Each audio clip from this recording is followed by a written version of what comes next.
Hockey women's team thrashed Uganda's ladies national team 110 in a friendly match played in Sikh Union Club Nairobi, and it is another clash that the national hockey men's team that was held to a 1-1 draw by Uganda.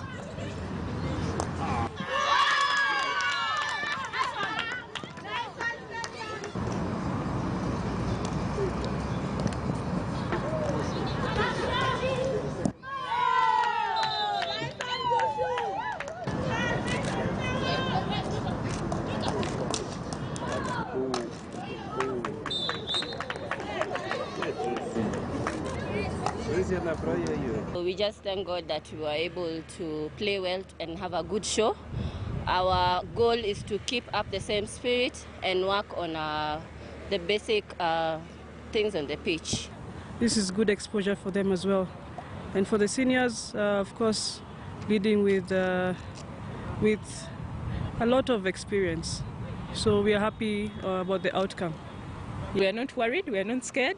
In fact, we become glad when the Kenyan team pokes holes in our game, because there we know where we can improve. The team knows that they need to work hard. The coaches know that they have to research more.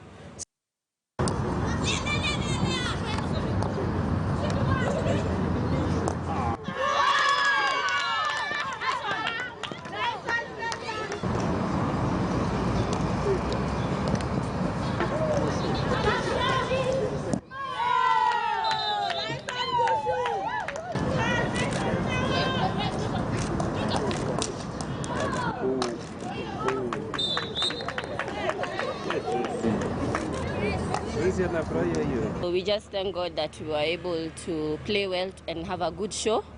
Our goal is to keep up the same spirit and work on the basic things on the pitch.